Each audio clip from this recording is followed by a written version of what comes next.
Test. Okay, I think we're good. Okay, guys, welcome to class number 2. This one we're going to be going over the corruption of the de facto.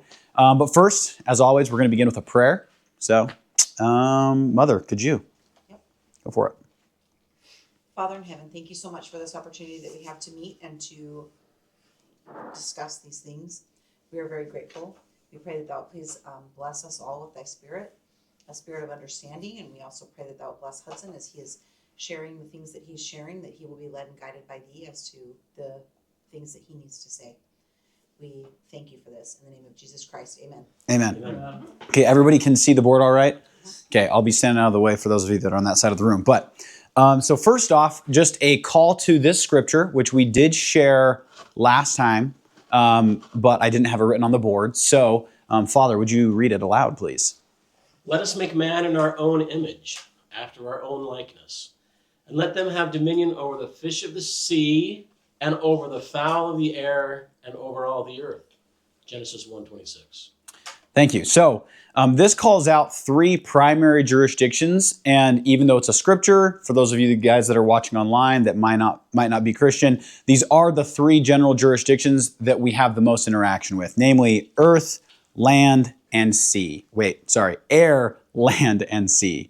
So this is what we're going to be talking about, and we did on the last video, if some of you guys are new to this, go over the basics of jurisdiction. It's a really good one. Go back and watch it. But for this, we're going to assume you guys already know that. So I'm going to go ahead and erase this real quick, and we're going to just draw a couple things on the board. In 2 seconds here. And by the way, this is meant to go back and forth as questions and answers. For those of you that haven't been here before, I do say things pretty quickly and sometimes in ways that don't make sense. So everybody here is a normal person. If you have the question, other people probably do, so it's encouraged to interrupt. So to start, last time I did that diagram where you had like the land and the sea and then the air, right? From like a sideways perspective. But this time we're going to do it from like the sky. And forgive this very rough drawing, okay? But this is going to be like the United States, okay? Okay, and it's going to be, we don't need to have it too much detailed. But this represents land, right? You even have little places like this is our Idaho, okay? And then obviously like Florida, a couple other states like that. We'll do a South Carolina because I love South Carolina. And then out here is going to be the sea, obviously, okay? And then you have our original land of nativity over in the UK. Don't know how it's shaped, don't care. We're going to go into the primary jurisdictions we deal with, okay? So the air jurisdiction is the global jurisdiction. We do deal with it quite frequently, especially with things like planes and stuff, but other things like air pollution and other things you could do to the air. But for this purpose and intent of what we're talking about, we're going to be talking about land and sea, okay? These are the primary jurisdictions that we usually deal in. So last time we talked about how there's a difference between land and soil jurisdictions, right? Land jurisdiction is a more broad jurisdiction. It's considered international because it actually butts up against international boundaries, right? We talked about how a line of jurisdiction can change whether or not something's a crime, because running around on this side of my door naked is fine, but as soon as I'm outside, I'm going to jail for, public indecency. So it's the same concept. The land could be considered the entire continent, right? Or the entire nation. And the individual states are actually drawn in the topsoil, right? Where the boundary is drawn, it's always on the topsoil. It's not deep into the earth. And so Idaho is a soil jurisdiction, right? The lowercase natural Idaho, it's made up of actual soil. It's made up of actual people. It's considered national. Our founding fathers did separate those 2 jurisdictions where land is considered international and soil is considered national. And that matters. We can go into it deeper a little bit later. But we're just going to pause right there, and I'm going to ask you guys questions about anything I just said. Thoughts? Anything? If not, we can move on to my next thing. Land is international, soil is national. Correct. And a great illustration of this is the entire continental United States, right? You see all of these different states make up the land jurisdiction, okay? And we'll talk a little bit more about that later when I flip the marker board. But each individual state is the soil jurisdiction because it's national, okay? So anything that happens within your state is considered a national matter. Anything that happens cross borders between our state and another state is considered international. Or from the United States in general to another nation like Canada, that's also international.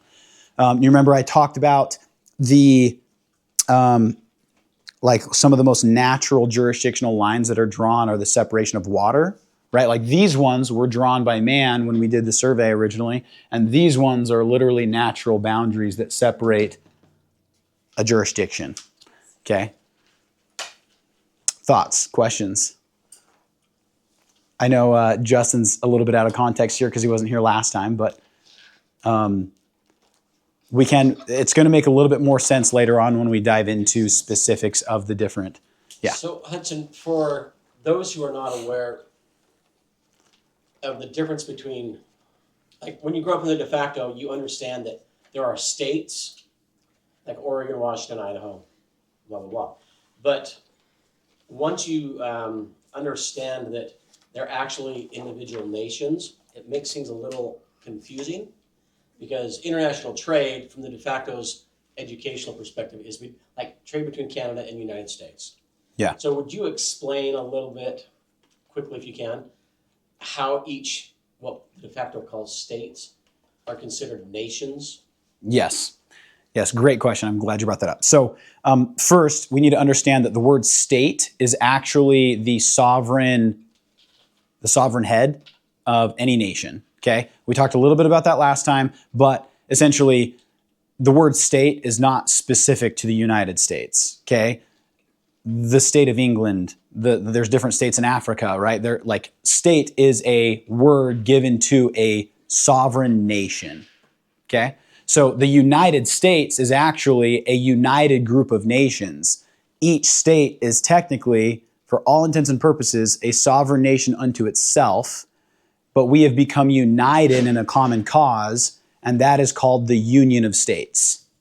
So because of how many generations have passed and years have passed, it's been to the de facto's benefit to leave the masses somewhat ignorant of this and make us think that we're one nation, right? When in fact we are 50 separate individual nations, and you know this because of the flow of authority, because the United States government, as people refer to it, which is really a couple corporations we'll dive into later, and the government of the United States of America, that is the Federation of States, they all receive their authority from each individual state, aka Idaho and its people naturally on the county level give their authority to the state, Idaho, and Idaho gives it to the Federation of States, and the Federation of States delegates that out to different service providers, which is why you know each nation is a sovereign nation unto itself, because that's where the original authority comes from, is the county level to the state level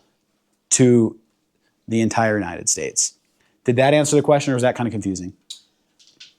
No, I think it answers the question. Clearly it opens the door to many, many more questions, because I think a lot of us grow up with the idea that what you just described is an inversion of what we're taught. Does that make sense? Where the federal government is the one that's in charge and they let the states do other things. I mean, it's just a corruption of the way things were designed by the founders. Yeah.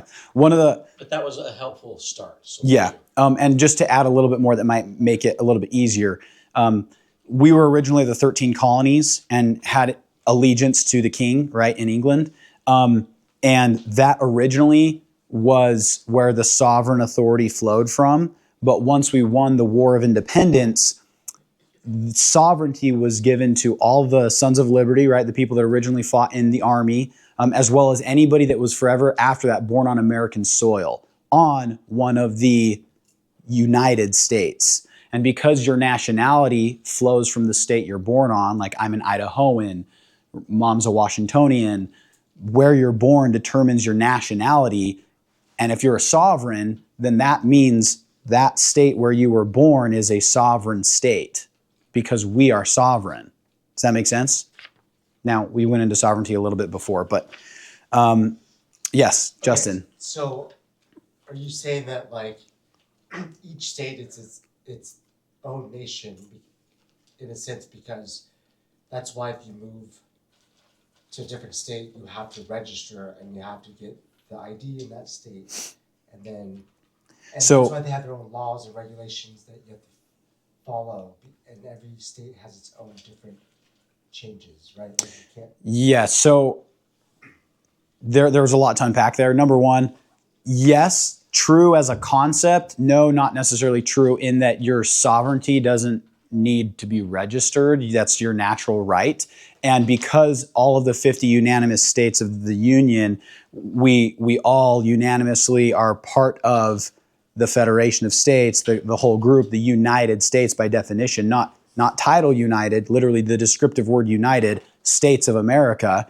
Because we're all part of that, we have more easily the ability to access other states, right? So if you move there, you can technically become like a Utahan after 1 year and a day, right? And the de facto does mirror that by creating their registrations and all their residency act and all that stuff. They try to kind of mirror a little bit about what happens on the natural jurisdictions of land and soil. But generally speaking, the concept you spoke is correct. Does that make sense? Okay. Yes. So if each state is its own nation, why do we say one nation under God in the Pledge of Allegiance? But last time also, I remember you talking about how the Bible says that our language should be yea, yea, nay, nay, which is why we don't swear. Yes, on that's names. exactly what I'm I going don't to. know But I want to when- elaborate for the camera and everybody else that's listening. Yeah. I don't know when the Pledge of Allegiance came into play. Okay, so the Pledge of Allegiance is a pledge, right? And absolutely contrary to anybody that actually believes in biblical law and Christian law, because Jesus Christ himself said, do not swear at all, neither by the heavens nor the earth. None of that, right? He said, let your communication be yea, yea, or nay, nay. So yeah, the Pledge of Allegiance is actually inaccurate. It's also even more corrupt when you consider yourself pledging allegiance to an inanimate object, though the flag and what it stands for and what it's been used for, our Title IV flag, is a great thing to be used in its proper jurisdiction.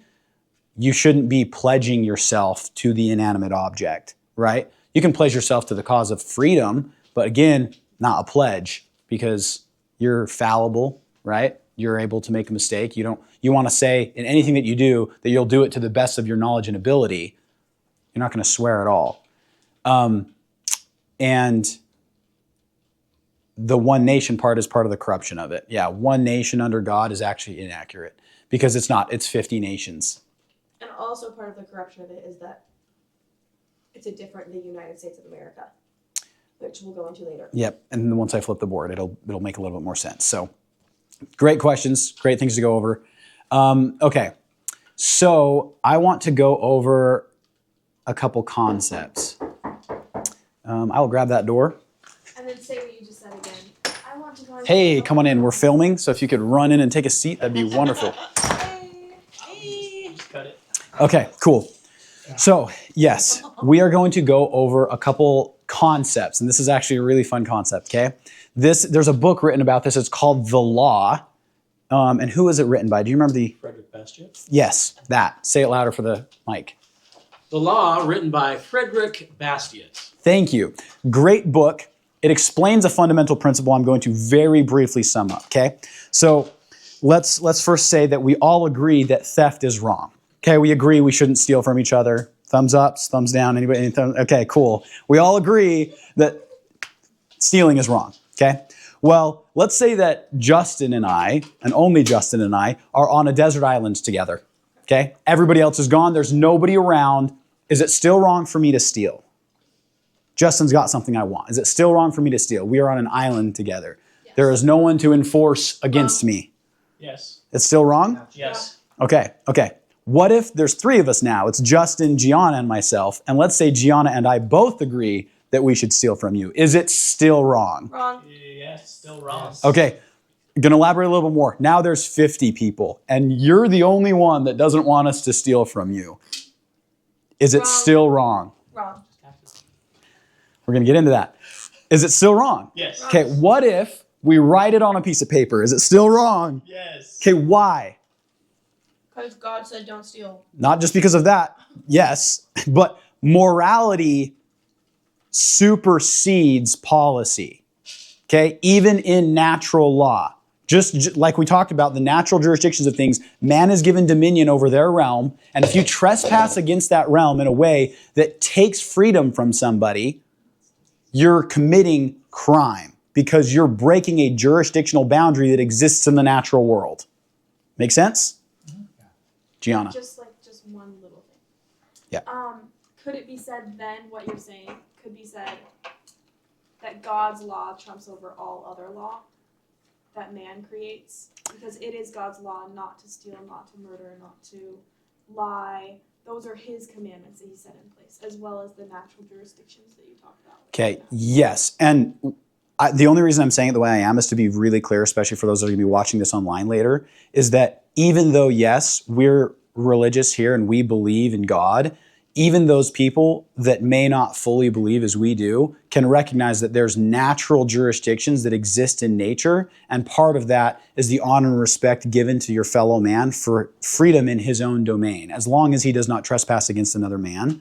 And so whether we call it God or nature is the same concept. It is the thing that created us, the creative force that made it so that we have these natural jurisdictions that we should not cross, because the morality of crossing those jurisdictions reigns supreme over popular vote or mob mentality.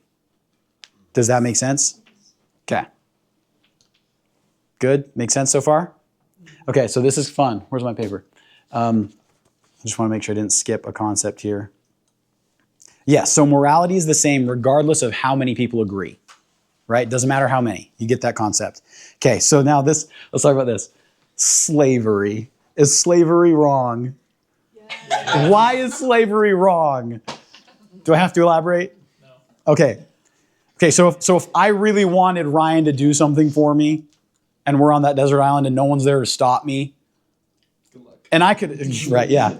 He's definitely taller than me. He could probably take me. But let's say I have a gun and he doesn't. Good luck. That's even not Right. either. It would be inappropriate and wrong morally for me to force him to do something against his will for my benefit. Okay? Okay, it would be wrong for me to lock him in a cage, right? Would it be? Okay, it would be wrong for me to do that. Okay. Would it be wrong for me to force him, well, we already kind of talked about thievery, but would it be wrong for me to force him to work for me only like one day out of the month? Just one day. Well, It's wrong. Okay, we realize that. Okay, what if he doesn't even have to necessarily do what I do, but whatever he does, he has to give me part of what he creates and what he makes? wrong. Wrong? Okay, regardless of how many people agree with that, it's still morally wrong? Okay, according to natural law. That makes sense? Okay, this is where it gets fun. If I have a rock and I place it in a cage and I lock the door because I'm mad at that rock, is it wrong for me to put that rock in that cage? No. Why not? Because that rock doesn't have freedom that you're infringing upon. Okay, right? Why? Because it's a rock. It's an object. It's a dead thing. It's an inanimate object. It does not have inherent right like a man or a woman does. Right? Does that make sense? Because you Okay. have dominion over it. Which means there's a jurisdictional boundary. Okay, where's the jurisdictional boundary here? Because if placing one thing into a cage and locking it isn't wrong, but placing Ryan into the cage and locking it is wrong, there's a jurisdictional boundary. And what's the boundary? It's like the scripture said earlier. Life. God created man and gave him dominion over X, Y, and Z. Okay? So anytime we take that dominion from man, we are crossing a jurisdictional boundary. We are committing a crime. We are becoming a criminal by doing so. Okay? So this is important for what we're going to talk about. Okay?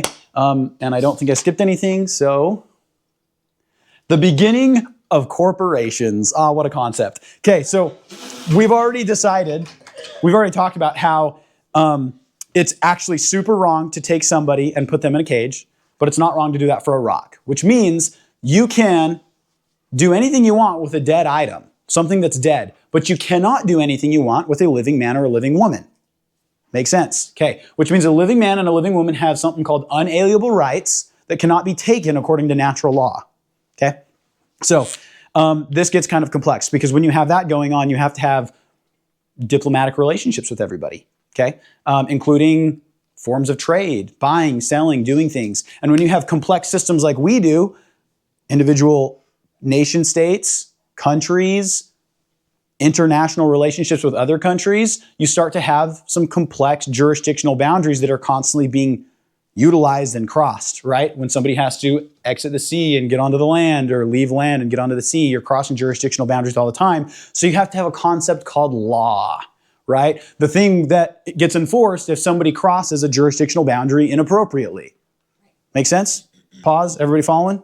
Okay. So back a long, long time ago, I'm not going to say specific dates here, but we had a lot of boats and we wanted to ship stuff all over the world. The British were really good at this. They created their whole naval fleets and they kind of policed the world for a while before we did.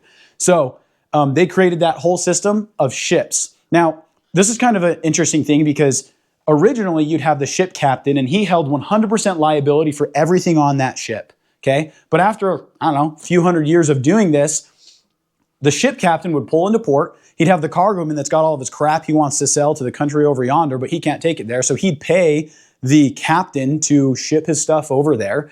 And the captain would be like, great, let's do it. Goes, sells it, comes back, gives the guy the money, everybody's happy. But one time the captain's out on his voyage and encounters pirates and they steal all the stuff. Or horrible storm and he loses all the crap, okay? He comes back, doesn't have the guy's money, and he's now looked at as a thief, a robber, somebody that had accountability for all this man's wealth and didn't fulfill it. And so now that captain was going to jail for life or getting killed, okay? That creates a problem. I don't want to become a ship captain anymore. I'm out. I don't want to do it. Nobody wants to do it because the liability is too great. You could potentially, according to anything that could possibly happen out at sea, which is a lot of horrible things, suddenly lose your entire life because of that, right? Does that make sense? So they came up with a concept. They're like, okay, what if the guy didn't enter contract with me, the captain, and instead he entered contract with the boat? Sounds kind of dumb, but there's a group of guys in a room that talk about this and they decide it's a good idea, okay? But what do you mean? Wow. Okay, so instead they call this the SS boat. Okay? And they say, hey, that is a legal entity, meaning we're going to create paperwork for the boat just like we do for a man or a woman. Like it's like you get born, you get given a birth certificate, you get given like a birthing deed that shows you exist and you have credentials that you can go around showing people who you are. We're going to do the same thing for the boat. And on paper, when the guy wants us to ship the stuff somewhere, he's going to enter contract with the boat. So if all of his stuff gets lost, the captain's not screwed. And presumably if it got lost at sea, the boat's probably damaged and wrecked too. And if it's not, we'll sell it, we'll liquidate it, and we'll try to use some of those funds to pay off the debt of having lost all that guy's cargo. It's a great system, okay? So that is the first beginnings of what we call corporations or incorporated entities, legal entities that exist separate from living men and living women, okay? Now, the interesting thing about this is these entities were originally created in the sea, okay? And even though the concept could be implemented on land, there were some people that were wise enough to recognize that this was a dangerous concept, and so they forced it all into the sea, and we'll go into a couple more details in a minute. But essentially, that's the beginning of corporations, and I have a lot I'm going to dive into, but before we do that, questions about this concept? Just to clarify, when you say force it into the sea, you mean that structure was kept within the jurisdiction of the sea. Yes, correct. And we're going to elaborate a little bit more on that in just 2 seconds. Yeah. I don't see how it is beneficial to the person who's sending the cargo. Like I see how it's beneficial to the sea captain, for example. Right, but what Because if it's it just a saves boat? his life and his reputation. Correct. But what It's not as beneficial to the guy sending the cargo, but if the guy has no choice, he doesn't have a boat, the only boats willing to take his stuff and make him money are these legal entities, he's going to do it. So it's not a perfect system, but it's a system. So this gets interesting though. At the time when this was discussed and created, it wasn't very long before people realized this was a dangerous situation because they had created a monster, okay? Because this legal entity, if not tied to the existence of a man and his life, could theoretically exist forever. and amass a large amount of wealth. And because it doesn't exist tied to man, it has no conscience.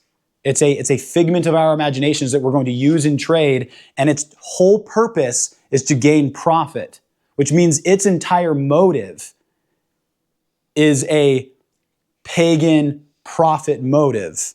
And it will do whatever it needs to do to get that profit, regardless of whether or not it's moral. Okay? And it's not that hard to realize that when you create this system, it leads there pretty quick. So what they do, there's a lot of history behind this, and there's hours and hours and ends we could dive into it. But essentially they said, okay, hey, you know what? This is a dangerous concept. Let's banish it solely to sea, so it can only exist at the sea. Okay, and also let's make sure that the church is in charge of it. Okay, so they put it in the hand of the Pope and the Vatican. People always say all roads lead to Rome, but it's because when you're talking about sea jurisdiction and the incorporated structure and the whole new legal system that they created to govern these existence, it's all monitored and in charge, or the church was made in charge of it because they're like, okay, if this is a dangerous situation, potentially leaves like the gate open for tons of immorality, let's just trust in the hands of the church because they're the perfect people. They're never gonna do it wrong, right? So the sea was put under the jurisdiction of the air because ecclesiastical jurisdiction is global jurisdiction, it's religious jurisdiction, it exists in the jurisdiction of the air. So that is a concept. And I'm going to pause right here. Questions about that? It's kind of complex, but we're going to dive into it a little bit more. It's all about money. Okay, well, yes, these corporations exist solely for money. Right. Okay? Now, when they decided that the Pope specifically, but the Vatican and the Church was going to be in charge of the administration of these LLCs, of these limited liability companies, these corporations, they had to create another legal structure. And why? Just like I said before, it's not wrong if I put a rock in a cage, but it is wrong if I put a man in a cage against his will when he has done no crime, right? So now an entity exists that is not a man, but it is treated as such in trade and in commerce. So we need to be able to govern their existence. We need to define what rights or privileges these entities have. Because if it's not a man, we don't have to afford it the rights of a man. But in order for it to be propagated and used, we have to have some type of governance. And that is when the legal structures started to be put into place, okay? Because before that, it's law. It's not legality. But under the Pope. Under the Pope, yep. The Vatican Chancellery So Court. everyone's like, oh, the church wouldn't be corrupt. Yeah, they wouldn't. Of course not. So At the time, we're talking hundreds of years ago, Yeah. the Vatican and most monarchies throughout Europe, which was the ruling, I guess, not parties, but they were the rulers of the known world, right? okay. France, Germany, England, they all had their own kings and sovereign monarchies that were beholden to the Pope. They had a very close partnership. In fact, most of those people did not exist as a king or queen without the blessing of the Pope. And so it was a very cozy relationship already. It was just a natural thing that Everybody trusted them, and it was the church. They create the Commonwealth. They're there to like make sure that the poor aren't poor and that the needy are taken care of. Like their job is to better the world. Of course, we're going to make them police this potentially horrific scenario. Okay. exactly. Does that make sense? It was already a natural situation where the Pope was the voice of God who said, "This person is now the king because God told me so." It was a natural system that already existed. So you add something new, it's going to be a natural continuation or a natural thing to have the Pope also oversee this kind of That's stuff. just super in their dangerous. legal- It is a very dangerous situation. So here's what happens. You eventually have the encroachment of these legal entities into the lives of mankind, okay? More than they were ever supposed to be. So for instance, it's kind of a complex system because out at sea, it's obvious, incorporated entity, incorporated law. The sea is already seen as lawlessness anyhow, so it's not that hard to put something like that out there. But then what happens as soon as it's docked, right? You have a dock. Oh, this is the wrong color for a dock. You have a dock, and this ship touches up against it, okay? And it's interesting because this ship exists on paper. So that paperwork can be dragged onto the land and like used and handled and signed and stuff. So there's already a little bit of a allowance for incorporated entities to step foot on land a little bit to do some business and then step back onto the ship. Okay? This jurisdictional overlap where you have legality things applying to that. Now, legality in these incorporated entities aren't supposed to enter quote unquote land and soil jurisdiction and do anything to harm living men and living women. They're not supposed to. That's how the law is set up. Okay? But it gets kind of complex when you start having unique situations. For instance, this is not actually where a river is. I mean, maybe, but let's say you have an inland waterway like this, okay? And the boat can sail here and dock here instead, okay? Or like the ones we have on the West Coast. There's a ton of them, especially look at Portland and stuff like that. Seattle, huge, lots of inland waterways, okay? But then the concept of like, oh, well, does it only have to be on the edge of the sea? Not necessarily, because interestingly, it's an international jurisdiction to cross boundaries between here and here. And since corporations can exist internationally, technically anywhere you can do international business, a corporation can go, even if it's inland, between states. Does that make sense? Meaning a ship? Yeah, a ship, a vessel. Yep, it starts to get really crazy when you go down that rabbit hole. And if you're an etymologist, you start seeing citizenship. That's interesting. Why is that called a ship, right? You start looking through a lot of the words that we use. There's all types of ships in most of what we say because we're using corporations and we don't recognize that. Limited liabilities, right? So fast forward a long, long time. It's really corrupt now to the point there's corporations all over the place and it's used on land and soil too. But what you don't realize is it's not technically being used on land and soil. It's only being used in the realm of commerce, which is policed by the Vatican Chancellery Court, which if you start tracing the line, goes to the English government and everything like that, and our English subcontractors, and that's what we're going to dive into a little bit more. But before I flip the board, we need to understand this concept that these corporations exist in the jurisdiction of the sea only. They do not exist on the land and soil. They should not exist on the land and soil, but even when they're here, even when we have this piece of paper, it's assumed that this piece of paper is being handled in the realm of international commerce and not in the realm of land and soil jurisdiction. Even though technically you are standing on soil, there's rules that allow businessmen who own a corporation and doing business on behalf of the corporation to stand on the land temporarily. Does that make sense? So what you're saying then is that a company that has an office on land, has various retail outlets on land, all that exists, but yet their corporate jurisdiction is still in the jurisdiction of the sea. Correct. And you start to see that big time when you talk about banks. Okay, this is actually funny.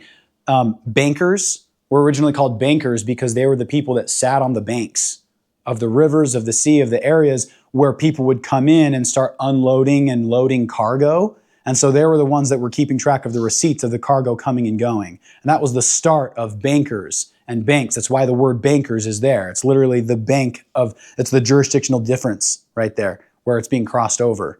And so when you start studying that and you go down that etymology train, you'll get there. But so one more thing. Yeah. What you're saying then is that no corporation can exist in the jurisdiction of the land and soil. Correct, because it is a legal entity that is confined wholly to the sea jurisdiction, Okay. which is international. All corporations. All corporations exist in Not commerce. one exists. It on land. all exists in commerce. What? 100%. And that is why? Because it was just decided one day that it was going to all be in the sea? Yep, it was recognized. Well, when it was created under the jurisdiction of the sea, and never has there been a time, at least in America, where it has ever been passed to allow the existence of fiction entities that can act as man and woman. But I'm sure that lots of people would want that changed, right? I mean, maybe if you're corrupt and your whole motive is profit, it's limited liability, right? Like, I mean, when you think about it, the whole premise of, you start going down Christian theology at least, the whole premise of the war in heaven was the fight over free will. And when you have free will involved, you have accountability, okay? Because you have to be accountable for your actions. And to create a system that allows somebody to be completely released from their actions because they can just liquidate the name that it was performed under and they're set free and clear, you have a system that literally allows significant amounts of criminality. Because you can go be a criminal under the name of this incorporated limited liability company. And then when the judge throws down his hammer, it can just be applied to this entity, which, by the way, only exists fictionally anyway. We just imagine it's there, write it down on paper. It's a pretty corrupt system. It's a pretty dangerous system. But so it's always been outlawed to allow that on the land and soil jurisdiction. But it kind of gets complex, and you have to do these mental pretzels because when you think of the land and soil jurisdiction, you think of land and soil. But technically, I might have this piece of paper that is a legal entity above it, but it's not actually functioning within the realm of law that applies to the land and soil jurisdiction. Does that make sense? Okay. We good there? We good? So dead men and women are considered corporations, right? Oh yeah, that's actually another trend you can go down. Yeah, the language of the ledger. When you start looking at ledgers, it's all caps and everything like that. You can go down that trend if you want. But when people are dead, it's recorded in the ledger because as soon as you're dead, there's a jurisdictional change, right?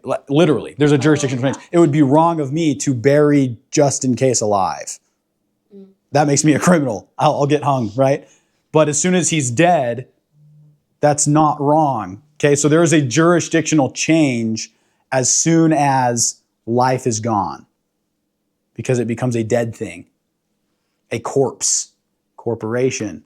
Again, if you want to know the secrets to the world, dude, just become an etymologist. Start studying the words we use. It is. I've said this before, but they follow the laws of the sea. yeah, Right. I've said this before, but it is in the deception of our it is in the corruption of our language that all deception occurs. But repeat what you said, Scarlett. I was kind of caught on that. That's okay. I said, and that is why people who are not living are under the law of the sea. Or People who are not I don't know how to living, say that. like dead people. Uh-huh. It is, well, you can bury somebody. And here, so okay, this is actually an interesting thing. We talked about this. Remember when I had those layers? You have the soil jurisdiction, and then you have the land jurisdiction before you have the sea out there. Remember when I did this? Oh, crap. Do you remember when I did this? Man. Sorry, guys, this video is horrible. Don't look at it. Okay, land, Stop. soil. Okay. The living people live on the soil because it's this first 6 inches. You could never technically access the land jurisdiction unless you're dead. That's international. This is national. Okay, because if you're alive, you're above the ground. I'm saying I dead don't know how people. many feet. You have to Okay, you have to clarify because we're talking to the understanding of everybody else. Everyone in this room is alive, and you can see that evidently. Sorry, I'm talking Okay. about. A corporation created in their name is a dead thing. Okay. That doesn't make them dead, Okay, so dead entity. which is a corporation. Dead entity. There's no such thing as a dead entity. People. Okay, can you? So what do I say? Okay, there's people that don't have any paperwork that proves they exist, and instead they're carrying around corporations Okay. in Those their own people names. Are subject to the law of the sea. Is that correct? Technically, the people aren't. The corporation is. Cool, got it. Okay. Yeah, it's a huge difference. Which It's are actually quite certificates of criminality. corporation. But they are following that law basically when they say like this is me holding out their birth certificate and their. When you use an entity to try to say this is you, you're claiming to be a dead thing if it's a legal entity. It's just like if I were to go start a company called deadman.com and I'm a dead guy. I don't know if that's actually a thing, so no copyright issues here. I'm not trying to claim that. But I created a business called Deadman, and because I created it as an LLC, it exists in C jurisdiction, and I have the paperwork that shows that corporation exists. That corporation isn't me, clearly, but I walk around saying, this is me, this is me, this is me. Right. Doesn't quite make sense. Okay. Yeah. Okay. Let me go to, okay. We understand the concept. Do we? Yeah. Does concept make sense? Okay. This is going to get into our next thing we're going to talk about, which is the specific situation we have going on in the United States. Okay? There's a lot on this board. We're going to go over one step at a time. Okay? So first off, we talked about different jurisdictions, and it should be noted that everything in here exists in a jurisdiction. Okay? To start, we have the Union of States, the United States. Okay? This is made up of the American general public. it exists on the soil jurisdiction because each state, as I showed on the previous board, exists on the soil jurisdiction. It is a nation. It is the national jurisdiction, okay? And it just so happens that 50 of those are all united in a union because we all agree that we're all going to work together for our own mutual benefit. It's a pretty great arrangement, okay? We have to recognize that that arrangement and those states exist in a natural jurisdiction on the soil. Does that make sense? Would you write soil underneath all that? Sure. For what purpose were they working together? Well, do you know anything about the Revolutionary War? Yes. Okay, so we won our independence because we fought the Revolutionary War and we were motivated by the encroachments and the crap that the British were doing to us. I really encourage everybody to read the records of the First and Second Continental Congress. It's literally the handwritten accounts of the first meetings preceding 1776, where people were gathering together and they were just writing, okay, so this province is getting shot at by the Brits and we're trying to get them to stop. What do we do? And they talked about it and they argued over it and they discussed it and they figured out what to do. It's actually really interesting. I encourage everybody to do it. But study the War of Independence. Long story short, we didn't like that we were being abused and we fought for our freedoms because our founding fathers recognized natural law and they knew it was inappropriate for people's rights to be taken from them like they were being. So they fought a war to win them. And that's what won our sovereignty. But once we're all separate nations, why do we want to keep working together? Is it to protect ourselves? Well, we from other nations? just won a war together. And yeah, I mean, just like there's power in numbers, right? It's like first thing you do is like we're fighting side by side. There's 13 of our colonies that all just got totally attacked and we win our independence together. If we then immediately were like, okay, cool, good job, guys, let's all separate, cut ties. Like we already had a good thing going, let's keep it going. You know, especially because, you know, South Carolina might have really good cotton, but, you know, New York doesn't. New York has something else that they want to set. So we buy, sell, trade, we just have a union. We all work together. Is that it? That was it. I just want to make that point. Okay, cool. Okay, so that's when we slide over here into the Federation of States. Okay? Okay. Federation, do you guys know what the word federation means? Let me actually pull up the definition of it so I don't butcher it. Probably not. Federation. Technically means contract, if you really go down the thing. But the act of federating, especially joining together, okay? So you probably were seen on that camera. Okay, anyway, the joining together, okay? It also means contract, which we can dive into later. But essentially, we all say, hey, we exist as 50 separate groups. At the time, it wasn't 50. But we exist as all these separate groups. We want to be able to work in unison with each other. So we're going to create a federation calling itself the United States of America. Okay? Notice the difference. This is the capital T, United States. And then America is the land jurisdiction. It's the greater mass of land. So we're going to say we're the United States of America, which automatically cues you to recognize that this is in the land jurisdiction, which is international. Okay?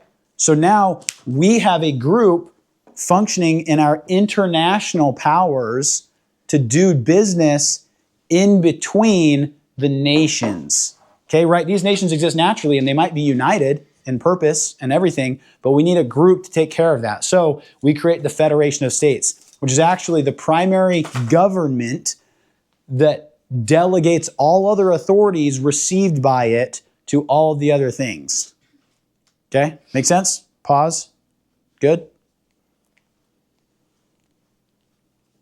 Yeah? Okay, it'll make more sense later. Okay. Okay, number 3, the Confederation of States of States. Okay, now this is confusing because there's a state, which, I mean, according to English definitions, just means a state of something, right? It's like the status of something, right? But it's also the sovereign head of the nation, the state, right? You have a head of state and all that entails. So a state of state is not an actual factual state that exists in the soil jurisdiction, okay? This is a group that becomes confederate that basically creates business entities. Does that make sense? So think of it like this. This is Idaho and Utah and Florida and all the naturally defined things, okay? This is the group we created to function in the international jurisdiction that is the combination of all of these naturally defined things, okay? And then this is a incorporated structure, lots of different business entities. One might be Idaho, one might be Utah, but they're not the naturally existing Utah and Idaho. They're pieces of paper that exist, created by the Americans as a confederation to do business on behalf of the states. Okay, it's no different than I'm in my beautiful home and I want somebody to mow my lawn. So I'm going to call up my second cousin Jason and be like, hey, I want you to mow my lawn. He's got a company that comes and does it. He comes and hires it. He happens to be a fellow Idahoan. He lives here. Great. I'm paying you to do it. Okay? That is a contracted service out to another business. Now, it doesn't make him the homeowner. It doesn't make him this, but he has my address or whatever in his system because he's mowing my lawn. Make sense? Okay. Thoughts on that? Okay. What you're saying then is that the Confederation of States is simply a system set up so that we can derive services to the actual nation states. That's all a confederation is. Yeah, well, because remember, the soil jurisdiction is made up of the general public. It's like Right. just the people. And not everybody wants to provide governmental services, so we're going to hire somebody to do it. So first off, we created our head of government, the Federation of States, okay? And then we're going to have them delegate out different contracts to different people. And some of those people were Americans that wanted to create a business and provide governmental services. And that's what this was. The original Confederation was American-made businesses to provide governmental services that were delegated to them from the Federation. But they're American, right? These are American. I put that in red on purpose. Okay? So then you have the American subcontractor doing business as lowercase the states of America. Okay? You have another business that's created that's going to do, in this, I rubbed it, but it's 1787. And you can look up these, I put these years here for a reason. You can look up the 1781 States of America, the States of America, capital T. And then you see this one, lowercase t, States of America. Okay, it's different. It's a different entity. Now, I said this before. I'll say it again. The word state is not specific to the United States. Neither is the word united. It is not specific to the United States. In theory, you can have the United States of anywhere. Okay?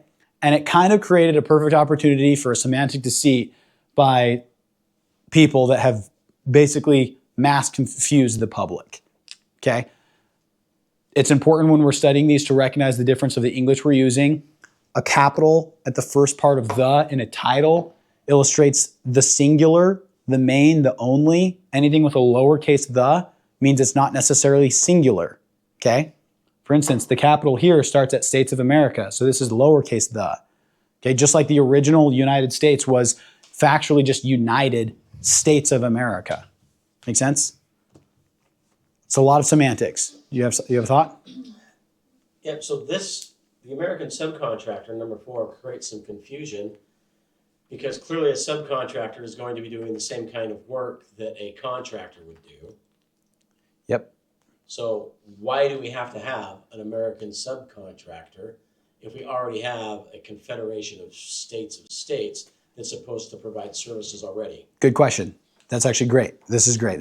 So first off, this exists naturally and factually in the land and soil jurisdiction. This exists naturally and factually in the land and soil jurisdiction. And as such, these two things have allegiance only to the factual land and soil of America and to the American people because they don't exist without the American people. Right. Okay? This entity exists in the realm of commerce, okay? Because it's an entity. Remember, legal entities only exist in C.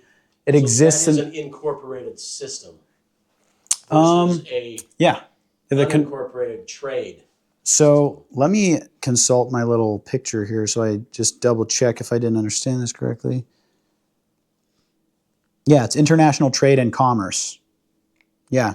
It holds the business global air jurisdiction for the United States. But it's incorporated. It's a legal person. Yeah. Yeah, it's incorporated. This is an entity, a legal entity. And now these two, yeah, this gets confusing because aren't those almost the same thing? They follow the same structure as this, right? So this is 50 separate states that happen to be in unison. This is one group that represents all 50 states. This is 50 separate businesses that exist in the realm of commerce that just happen to be confederated, right?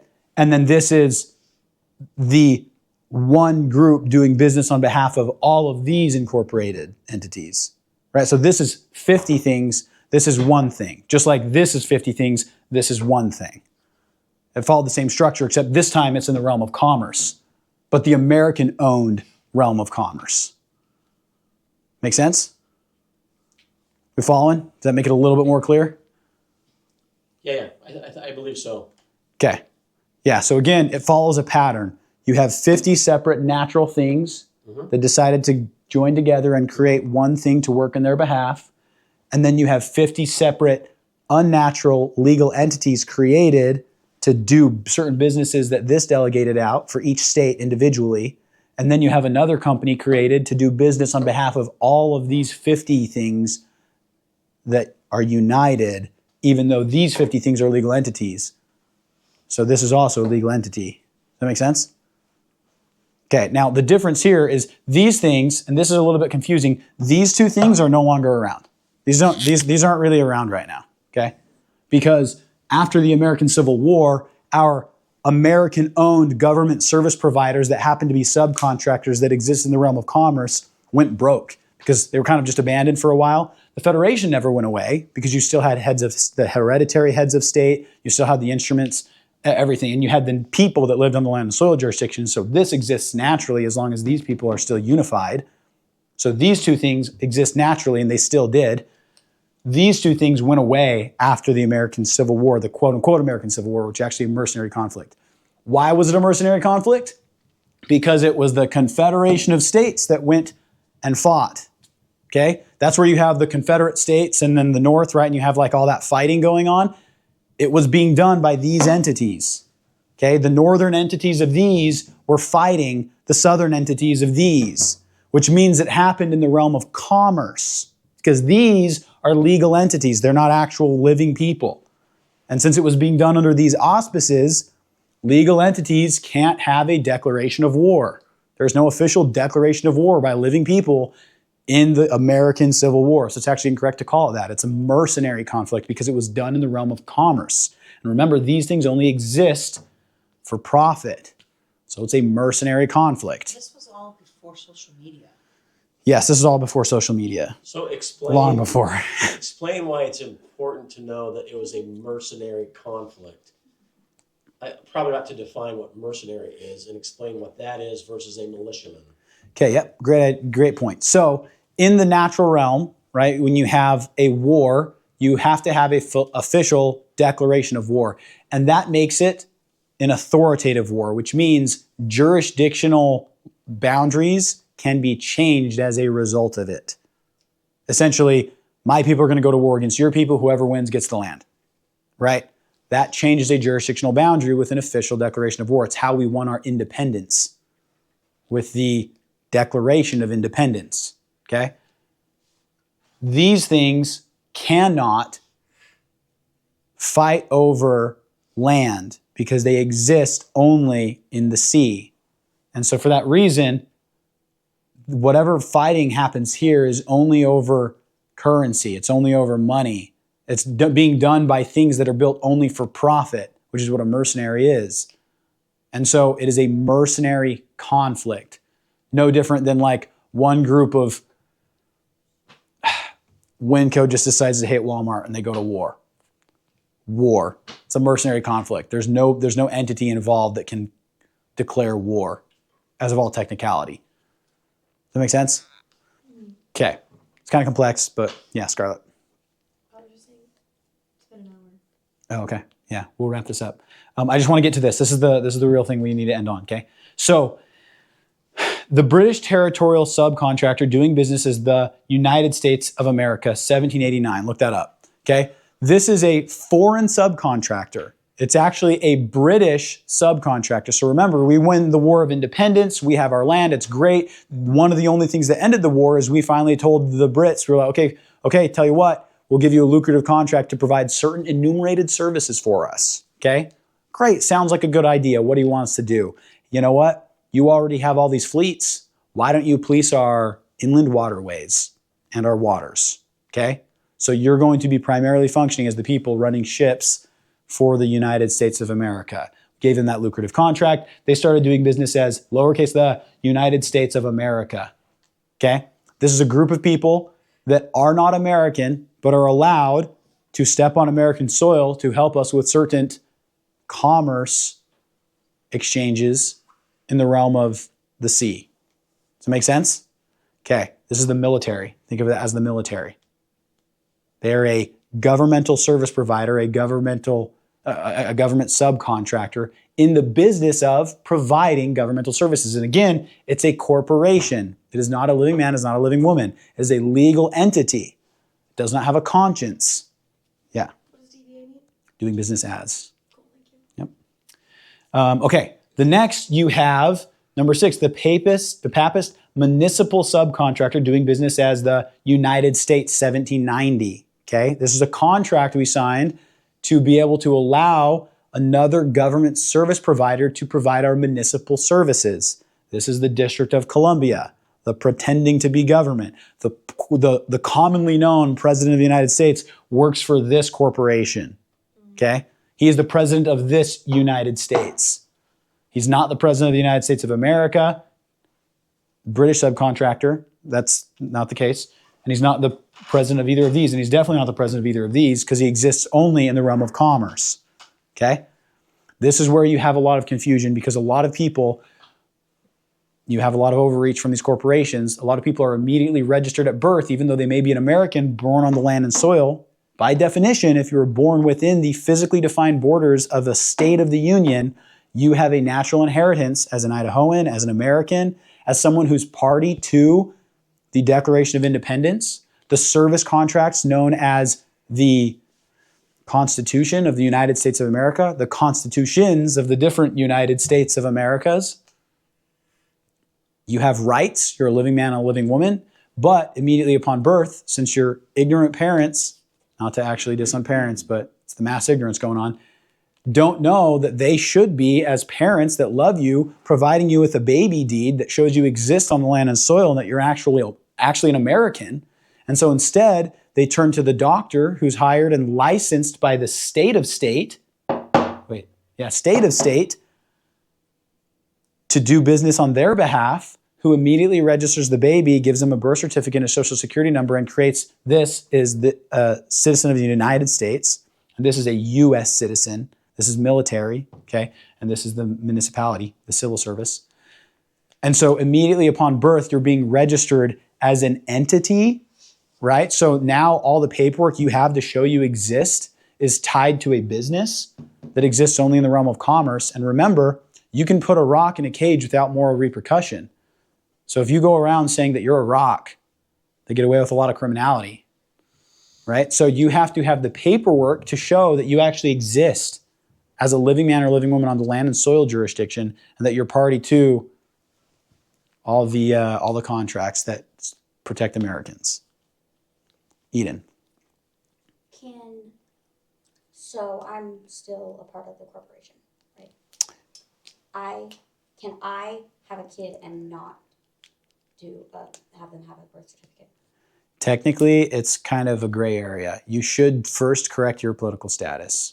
But technically, it's a lie, right? Because even though you don't have the paperwork showing that you're an American on the land and soil, factually, you actually exist in the flesh and blood, and you actually are on Idaho. And so technically, your natural state is an American state national. That is your nationality, but you just don't have any paperwork to prove that, right? So technically, if you have a kid and you immediately give them a baby deed because you record a baby deed, Like, yeah, it's technically authoritative because you still actually exist, but where's the paper trail? Because it looks like this kid just appeared out of nowhere on the land and soil. Who was the parents? Were the parents Americans? Hopefully you have some paperwork that shows that. Does that make sense? Yeah, thank you. Yeah. So I would recommend you correct your political status and get your own paperwork so that there's a paper trail that shows that before you do that. But essentially, and this is where the corruption comes in, okay? When you start realizing that this is the perfect thing to end on. When you start realizing that much of our American rights are taken from us, you grow up in America and you're like, why don't I have any freedoms? But then you're told like, oh yeah, your founding fathers won you your freedoms, and you grow up and you get all patriotic about you being American, while the same people that are feeding you that agenda also tell you that you have to register everything that you own. You have to submit for a permit to do anything, right? You have privileges, you don't have rights, which means I can take them away anytime I want to. You start to lose your rights rapidly if you're not recognized as an American, and you're given only privileges, and you start thinking we're part of a democracy when we're actually a republic if you're actually American, right? This is a democracy. This is not. This is a republic. It's a different form of government. If you don't know the difference between a democracy and a republic, look it up. Study that. Ryan, you had a question? Yeah. So how does that work with like HOAs, right? Terrible. Terrible. How does that work when you correct your political status? Okay, so remember how I said earlier how things of commerce are allowed to step on land temporarily? Yeah. Okay, so the whole addressing system exists under this and this. That's why it's called like military zones, right? Zoning, planning and zoning. The word zone is particularly military. It exists in commerce. So the address system is actually an entity system that they just happen to go put a sign out. It's considered an easement on the land. But if there's no American telling them to get off of it, they can just leave it up there and then they can assume that they own the address. It's like this.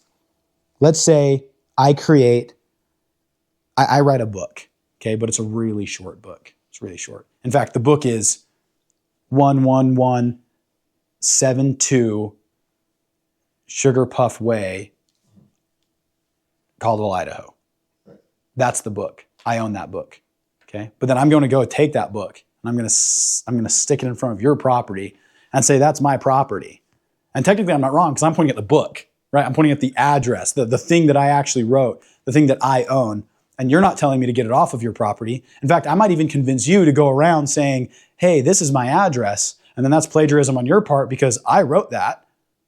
I own it, right? The address system exists under here. So the HOA exists under that same entity. It's like a franchise, essentially, right? They're going to go around and start labeling things. It's the title system. It's not the actual ownership system. Yeah. Does that make sense? Yeah. Okay. Okay, perfect. I'm going to end on reading this poem, okay? This is a poem I wrote, and it illustrates this point perfectly. Not to say that I'm that great of a poet, but here it is. Where is it? Okay, here it is. Here is a man who is not a slave in the land of the free and the home of the brave. He was born in America where he lives like a king, and he honestly believes he can do anything. Nobody tells him what to do, except for some leaders he listens to. After all, he is not a slave in the land of the free and the home of the brave. And besides some taxes he's compelled to pay, he does what he wishes from day to day. He gets to decide what he thinks is true and support the causes he chooses to. He is grateful he is not a slave in the land of the free and the home of the brave. And for the love of money and stuff to buy, he'll work all day long and sometimes he'll lie, and he will be content without ever knowing where the fruits of his labors end up going. Because that's how it works when you're not a slave in the land of the free and the home of the brave. So he'll follow their statutes and follow their codes, believing his taxes are building the roads, and he will be happy though he's never known what freedom is like because he's never been shown. He honestly believes he is not a slave in the land of the free and the home of the brave. And although he believes he's truly a king, he needs a permit for everything. A permit, a license, and registration, or the fear of a fine or of a citation. Yet he goes on believing he is not a slave in the land of the free and the home of the brave. So without ever thinking what his taxes support, and because no one wants to fight it in court, he'll go to church and worship God, and then go to work and add to the fraud. But it's no sin because he's not a slave in the land of the free and the home of the brave. So to you, my friend, I pose this riddle. Is this man free, or is he free just a little? What few people know and what fewer will see is a slave will be happy as happy can be as long as he thinks he is not a slave in the land of the free, in the home of the brave. So regardless his knowledge and regardless his age, he refuses to acknowledge the walls of his cage. No matter how high the walls are risen, he will never say that he is in prison. He is convinced that he is not a slave in the land of the free, in the home of the brave. So to you, my brother, I issue this call. Do it for you and do it for all. Abandon your comfort, abandon your ease. Come break loose those that are seized. For there is a way to free the slave in the land of the free and the home of the brave. Assemble yourselves and answer the call. The de jure will live, the de facto will fall. Shake off the lies that keep us bound and create a land where freedom is found. With the Creator, we're destined to save the land of the free and the home of the brave. I'll end on that. Thank you for coming. Thanks. Thank you, thank you. Not sure if I presented it as energetically as I did last time, but No, that was perfect. was it good? Yeah, I think Did that it was make good. sense? It's a little bit more of a complex topic, so I really it's try hard to. because it's complex. But It's complex. The more you hear about it, the more you start to recognize it. And when you really start looking at the paperwork that you get given, you start to recognize that the United States of America, wait, all caps Scarlett Roberts, which exists under the municipality. Oh wait, upper lowercase Scarlett Roberts, which exists under this one, right? So you start to realize these instruments that we're using and recognize which jurisdictional realm they're functioning in. Yeah, I think I'll need to go back over this one more time. Yeah, and it'll make more sense. We might dive into like one of them at a time sometime, right? This is kind of an overview. Yeah, do you have a thought? I've seen this chart before. It's, somebody in the assemblies has put it together. It's out there quite a bit. Yep. I think it's lacking. It's not helpful. You don't think so? Well, when I first saw it, it looks like a progression of governments, Yeah.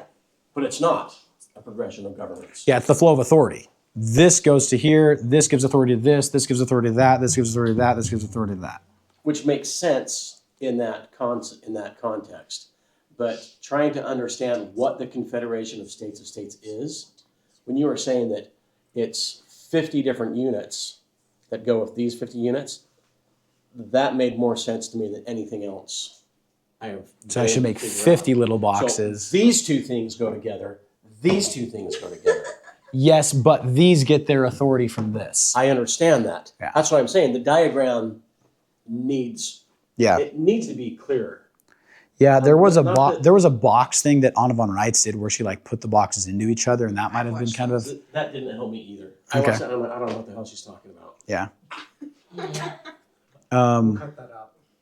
Are you still recording? It's still recording. Yeah, we need to. This is actually the funniest part. We need to, though. Bloopers, Remember not last cutting it week out. We talked about a bunch of stuff and we missed it, and it was needed to be on there. So I think this Just is record helpful. till we all leave. So Yeah, No, this I is mean these are totally last helpful. couple questions. So yeah, I think I hope this did something, and I also want to just be clear. I'll turn this real quick, but those two exist in the sea, okay, and this one exists within each individual state, okay, and this one encompasses all of the states.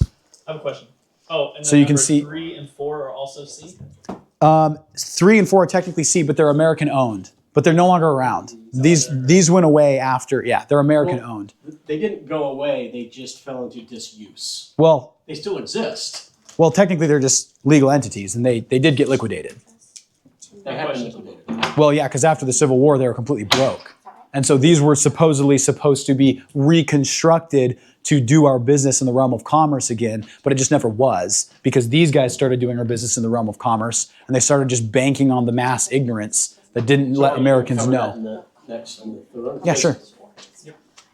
Well, because it's a natural progression of where we left off. Yeah. Because that is massively important It's huge. to understand that those two things Need to reconstruct it. need to be constructed and never were. Otherwise, we can't do business in the realm of commerce. Right. Yeah. Well, technically, because this is land jurisdiction, we can do business in the realm of commerce. We just haven't hired out those services to an American-owned company at this point. Right. So it's kind of being handled by the Federation and our subcontractors who are continually breaking the rules Right. because nobody's holding them I have a accountable. question. Yeah, What if someone's born on the ocean? they're not an American. They're not anything. No, technically that's when they're actually authentically a citizen of the United States. You mean like born on a ship? So there's a difference between, I mean, just like we have American or United States territories, right? Like Puerto Rico. But Okay. is the ship incorporated? No, it is. That's actually a struggle. When you get born on a ship, you don't have a nationality by definition. You're born at sea, and so you only exist in the realm of commerce. Now that can change through immigration laws, right? You can go somewhere and live there for 7 years and a day and gain a nationality. I thought it was a year and a day. If you're American, it's a year and a day to join another state. Cool. Okay. Right? You could go from Idaho to Utah, but if someone outside the United States, outside of the Union comes here, they're required to be here for 7 years. Yeah. Okay, that makes sense. Sorry. Yeah. Yep. I thought that was Ryan at first. Your laugh is being recorded and posted on YouTube. Hey, I have a question. Wait, It Justin doesn't had a have to do with question this. first. So that was our. Oh, that was it? Okay. Scrub. Yep. Whoever's here. Go for your question. Go. I thought it was you. What? I didn't know. I just Hey, thought it Scarlett, was we're you. still filming, so if you could get to the question. So this is not has nothing to do with this topic. But 'Kay. Ryan just asked me, would you send your information to the IRS? Did they ever send anything back? And I said yes. And he said, what do you do with that? The return Or what receipt. would it It's just say? proof that they got it. They Oh, stamp it, they and sign I said it. that we don't open things for the IRS. And he's like, what? That's not true. It depends on why. If you contacted them first, they do have the right to contact you back. Okay. Okay. But It's if a- they're It just sending says we stuff, received. If it's just it. unsolicited mail for no reason, it's just like if TriGuard sent you mail to try to get you to sign up for their services, you don't have to sign up. So my question with it all is like, what does that normally say when you correct your political status? What does that say? What paperwork? No. What What the does the IRS? What does the send you. IRS send you back? They send you the return receipt showing they've received your documentation. Okay. Yeah. But that's all. Okay. They will still try to contract with you. So they'll still send you things. We're still salesmen. It's business. Interesting. Well, and people think it's crazy when you say something like that, but like it's actually not that shocking. I mean, think about it. If you had a Canadian friend that was here for some reason, would they be paying American taxes? No, they wouldn't. Well, if you had Native American, do they pay? No. Okay, what about Amish? Do they, no. Okay, why? Why do certain groups not pay taxes? Because they're not registered as federal dependents as U.S. citizens. Okay, so it's actually not that shocking that some people that are physically standing on our soil don't pay taxes, right? Because they're foreign in respect to this. But remember, these things exist. Where do they exist? They exist in the sea. Okay, so if those exist out here and you exist here, you are foreign in respect to them. Well, okay, so that's like So- people. So if like a Canadian walked up and he's like, "Oh, I don't pay taxes," we'd all be like, "Oh, makes sense, you're Canadian." But if you say you don't pay taxes, everyone's like, "Ah!" Like, But what? then if you explain, I'm in a different jurisdiction, like my Canadian. I have a different friends, they'd be like, nationality. "Oh, I'm an American state citizen. I'm not a U.S. citizen. just like a Canadian is a different whatever. Well, it's Well, they're a different nationality. it's- We're American nationals, not United States citizens or U.S. Right. citizens. Because U.S. we're the citizens and United States citizens are the ones that owe taxes. the Amish don't pay taxes, no. Hudson, I will say. so that they this- their status is correct. Well, okay, you can't just say that blanketly. Some of them do, depending on if they've contracted. So, you know, you have like the progressive Amish that are like the ones that are allowed to watch TV and drive cars and stuff. But like they're still technically Amish. Yeah. Well, sir, I don't mean to offend Amish people. I actually have a high respect for their way they do their culture. It's fantastic. Absolutely. Yeah. Wait, sorry. You go. Huh? You go. I'm trying to remember my question. Okay. Go for it. I was just gonna say it is so helpful when you give analogies like that, like the Canadian. Like you need to have 20,000 of those in every single video. I wish I had more analogies for this because I recognize that this is just words and semantics. Yeah, So it it's gets hard. confusing. Yeah. Sorry. Yeah. I When wasn't you said necessarily saying Walmart, that. I was just and saying. go to war. That was helpful. Like Wait. that kind of stuff. That's Yeah, analogies, See, yeah. Any analogy is like. Jesus taught in so parables good. so I much. was That's all he just gonna did. say Any parable. Yes. Good. And it makes sense. Like a lot of businesses, like Dubai, for example, there is zero tax, like zero taxes at all. And it's They're all the world. yeah, and they're incredibly wealthy. And it's just I also like- love that you're smart enough to call it a business. A lot of businesses, it's just like, yeah, let's go. We're getting there. No. Hey, do you want to share something cool and deep? Yeah, sure, I guess. One nation under God, We just talked about that. but you didn't talk about the hidden meaning. The GOD. One nation under God, not Oh, means yeah. There. it's Yeah. So Satan that's actually because he is under. that's a little bit of a rabbit hole. I wouldn't say that that's like you're not going to find that in a law dictionary anywhere. But Right. but it's like, yeah, there's technically the all caps God, which is Latin text, which is an illustrative language. And so each character in Latin actually has its own meaning and symbolizes things. And so a lot of people recognize that God, G-O-D, is actually a trust created by the U.S. Treasury. So when you're one nation under God, you're actually saying that you're under a bond, which is it stands for like God. It was like gold something in dollars or something like that. It's like you're essentially pledging yourself to Baal, which is the monetary system. Under the underworld. But again, it's like they just take things and they switch it up. Like, I mean, even let's talk about homosexuality briefly, right? The rainbow, it has nothing to do with homosexuality, okay? It has nothing to do with it at all. It was a promise from God that he wouldn't flood the earth again, right? But things can be construed to mean something differently than they actually do. And so the mass public might think of it as meaning one thing when it might actually mean something completely different. So that's the one nation under God. But I think my mother was just talking about, there's another theory going around about like the under God is Lucifer, because he's under God. He's under God. He's not. So we're not So- pledging. So when this is one nation under God, it's actually specifying one Yeah. nation. And the But one again, that's nation not is going to be which found in of the law those? dictionary anywhere. New World Order. The one nation is which of those ones? None of them. The one nation doesn't exist. Well, we're one nation. So is Florida. So is South Carolina. So it's for all of us So- together to say the flag of the United States of America, which is actually our Title IV flag, which is our wartime flag. Mm-hmm. So you're pledging to an inanimate object, but you're also saying that we're one nation, which is just inaccurate. So it's we're just not. inaccurate. We're It's 50. just wrong. We're It's 50 just nations. inaccurate. Cool. Got it. Right. But again, when you build something off of an inaccuracy, you're building off of a lie. So you're already making a pledge that has a lie in it. And you're already making a pledge, which you shouldn't do. If you're Christian, like legitimately, if you're Christian. And that's actually interesting because you have, this actually gets kind of deep. Like I said before, American common law and English common law is biblically based, meaning they see the Bible as a lawful text. Okay? So when God grants the dominion, it means something. When Moses explains the 10 Commandments, it means something, right? It's actually enforced. We have the New Testament, which clarifies the falling away of the old law and the expectation of following the new law, right? But it is considered a lawful text. You technically have a sea jurisdiction Bible and a land jurisdiction Bible. The Geneva Bible is the land jurisdiction Bible. The King James Bible is the sea jurisdiction Bible because King James was functioning in the realm of commerce.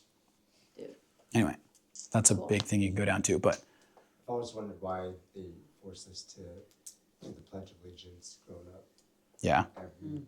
Well, and it's hard too because like Every Here's it- morning. He just said like every morning. well, glad I didn't have that one on the camera. But it's interesting too because here's the thing, and it's so sad. It's so sad, and this is the reason. This is really good for people maybe watched on the camera. You grow up with so much passion for your country, but then you're misdirected to project it on these symbols that don't actually stand for what you think they stand for. And so if you go out there to any like God-loving American conservative out there and you say, hey, the Pledge of Allegiance is wrong, suddenly they're going to be like, whoa, that's my country you're talking about. And you're like, whoa, no, actually, I'm trying to like help your country be free of these incorporated entities that are literally enslaving you and your children. Right? So like we're trying to free you of that. And we're trying to help you understand the Christian law that you claim to follow, right? And so, again, you need to be very clear when you're explaining these to people because when you start saying some of the things like this, people automatically get shut off because they're like, whoa, you're crazy. Because the things that you're saying don't quite mean in their heads what they actually mean. Yeah. Does that make That's sense? one of the things that I've gotten the most. Like people are just like, I love my country. Like, Right? I don't know why. And we do people too. That's all we're here Yeah, for. I I think was like, that we're going They've- against people it. have said that to Gianna about because they've heard wind of and she lives with me and they're like, I don't know what they're doing, but like I love my country and I'm gonna do all I can to. And I'm like, Which is wrong. So here's the thing. I love that because those are the type of people that are going to be most open to like actually helping America. But what we need to realize is like, You would think. what happens if you realize at one point, exactly that, like, let's take it from that perspective. Okay, you're sitting there and you're realizing like, I love my country. And what does that mean to you? You love your homeland, you love your neighbors, you love your people, you love what your founding fathers did, you love what the Freedom. Declaration of Independence stands for. The things that you actually seriously love and you morally back, okay? What if you knew that there was a secret foreign agent that snuck in and took over and you didn't know about it, but then suddenly you start to find out about it, are you going to say, no, I'm going to defend that secret agent that snuck in and started taking over your homeland? Or are you going to be like, no, I love my homeland. I'm going to stop that from happening. Right? So Second one. what's the patriotic? Right? So that's the thing is people don't realize this. But unfortunately, people are too crippled by the fear of it, and especially when people just like their minds get blown when you realize this has been happening for like 150 years, right? okay. It's slowly gotten worse since the Civil War, and that sounds like forever. But when you think about it from like a nation standpoint, this is 2 generations of corruption. It's not that hard to fix if we have 1 or 2 more generations. And also, I will say, it is valid for them to be like, holy smokies. Like, they have been told their entire lives all of these things. We have had to completely retrain our brains with so many things because of the way that we were raised. Which ironically, And super it's like, ironically, you'll holy notice smokies. the only thing you have to retrain is your understanding of the English language, and not in a way that makes it different from what the dictionaries say, but in a way that makes it exactly what the dictionaries say. Study Yeah. the etymology. Yeah. Literally, etymology is everything. The pathway to truth is etymology, 100%. What you just said is just like how Christians interpret the Bible. Going back to what the Bible actually says, having to retrain Yeah. to actually believe what the Bible What says. it and actually not what says. Yeah, just true. other people have said. Because there's the common belief of what something means, and then there's the actual definition of it. And words mean things. And again, this is a little principle I'm going to say real quick. I've said this before. A contract is only enforceable in the language in which it is written. Okay? If I write a contract with Justin on something and we're speaking English, but there just happens to be words in there that also are Spanish words, it's not going to be enforced as if those words are the Spanish definitions. It's going to be enforced as if it's the English definitions, because that is the language Justin and I spoke when we wrote it. And again, it gets deeper when you start studying etymology, because it's enforceable in the current definitions of the English language, according to the most current dictionaries. So when you're studying a document like, I don't know, the Bill of Rights or the Declaration of Independence, you have to study it with a dictionary from that era to understand how it's actually applicable and enforceable.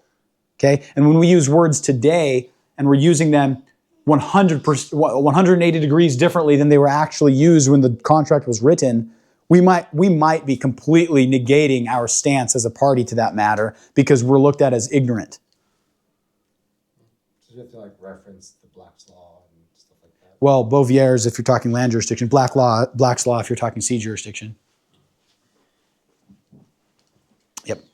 Yeah, there's dictionaries. Again, every jurisdiction has its own dictionaries, its own, like, not just law dictionaries, English dictionaries, Bibles. Like, you start studying the jurisdictions of things where they exist, it's crazy. Anyway, make sense? Makes sense. We don't have to keep talking. I'm just leaving it rolling because we caught some good content here. So Yeah, and you'll be able to slice and. I won't, though. I'm just going to post it. It's already an hour and a half. Nobody's going to be like, if I splice it, it's going to be like, oh, it's only 50 You can clip minutes. it, though. You know? Oh, That's there true. might be something in there you might want to cut out. No, this is funny. Put it out there. One of the things that's interesting, too, about Americans that I love, It's raw. People well, it's raw. And the thing about Americans is we exist in the natural world. Okay? Yeah. We are not here as performers like the de facto is. We're not- This is we're not not- an act. Yeah. This is not like what's the word? Not 'Kay. Produced. Hey, Produced. Not produced. Any other thoughts, questions before I shut off the thing? Are we down to talk about any random stuff? Okay, once he turns it off, no one ask any more questions. Nothing. Nothing. Same for next time. No, it's not true. Actually, don't say a Speak word. now, Just Fred. Table out that. loud if you're in silence. Table it Table it. and write it down so we don't forget. Okay. Oh yeah, did Love you you all. reference her notes from